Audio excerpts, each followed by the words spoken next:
et une parole de vie, une parole de foi qui est là pour nous aujourd'hui. Et je ne sais pas si ça t'est déjà arrivé que Jésus te dit va ou Jésus te dit fais et que tout en toi te dit non.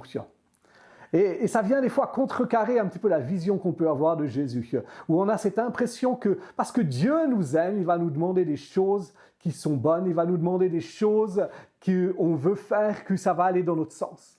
Mais en fait, c'est justement parce que Dieu t'aime qu'il va te demander parfois de faire les choses que tu n'as pas envie de faire, ou il va te conduire dans des endroits où tu n'as pas envie d'aller. Et peut-être c'est exactement la situation dans laquelle tu es aujourd'hui. Tu te trouves dans une situation difficile, dans une situation d'épreuve, dans une situation où il y a des tensions et des pressions. Et tu te dis, mais pourquoi est-ce que Seigneur, tu m'as conduit dans cette situation? Pourquoi est-ce que tu as permis ces choses-là? Dans Marc 6, 45, on a ce verset. Les disciples viennent de vivre quelque chose d'extraordinaire avec Jésus. Il a guéri les malades, il a nourri la foule, il a multiplié les pains et les poissons. Et aussitôt après, il nous est dit que Jésus a obligé ses disciples à monter dans la barque et à les précéder sur l'autre rive vers Bethsaïda, pendant que lui-même renverrait les foules. Et quand il est dit Jésus a obligé ses disciples, littéralement il les a contraints, il les a forcés, il les a poussés à faire quelque chose qu'ils ne voulaient pas. Pourquoi est-ce que les disciples ne voulaient pas monter dans cette barque? Probablement deux raisons principales. La première raison, c'est que Jésus n'allait pas avec eux et que les disciples avaient envie de rester avec Jésus. Et la deuxième raison, c'est qu'une partie de ces disciples, c'était des pêcheurs. Ils connaissaient la mer, ils connaissaient la météo et ils ont regardé la météo au-dessus du lac. Ils ont vu ce qui se passait au-dessus des montagnes, les nuages, la tempête qui était en train d'arriver. Et ils ont dit, hey, jamais on monte sur une barque maintenant, c'est absolument pas le bon moment. On va essuyer une tempête, ça va être compliqué, ça va être difficile.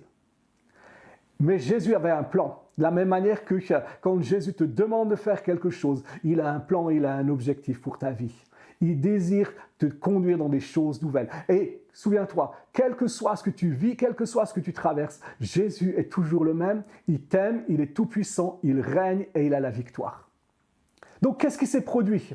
Les disciples ont commencé cette traversée, ce qui devait arriver est arrivé, la tempête est arrivée et ils se sont débattus dans leur propre force et par leur propre capacité.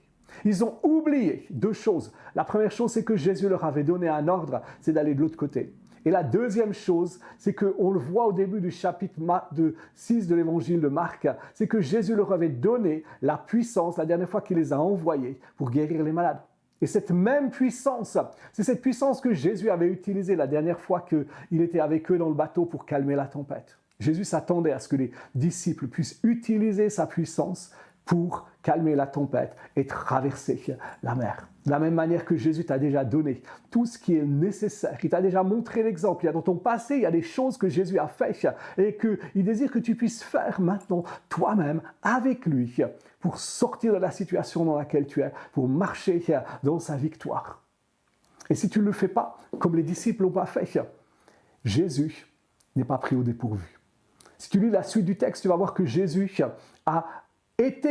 il a fait ce qu'il avait dit, il va de l'autre côté du lac.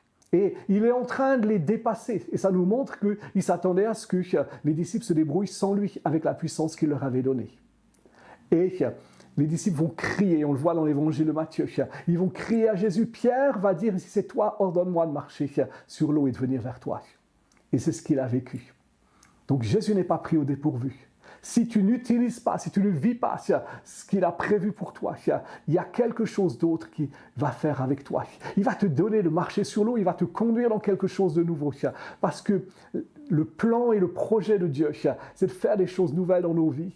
C'est de continuer de nous faire grandir comme des disciples qui grandissent en lui, dans sa puissance, dans son autorité, pour vivre la multiplication. Donc, quoi que ce soit que tu vives aujourd'hui, souviens-toi que Jésus est le même, qui t'a donné sa puissance, qui t'a donné son autorité, et qu'il est là en face de toi, et qui t'appelle à marcher sur l'eau. Donc, à toi maintenant d'entrer dans cette dimension-là. Peut-être que tu es déjà dans cette situation où tu ne voulais pas aller, peut-être que tu sens que Dieu te pousse à faire ou à aller dans un endroit où tu n'as pas envie d'aller. Et j'aimerais t'encourager. Réponds oui, vas-y, parce qu'il y a des grandes choses qui sont pour toi. Et sois béni, sois encouragé. Jésus est avec toi, il est le même hier, aujourd'hui, éternellement, et il est pour toi, il est en ta faveur. Bye bye.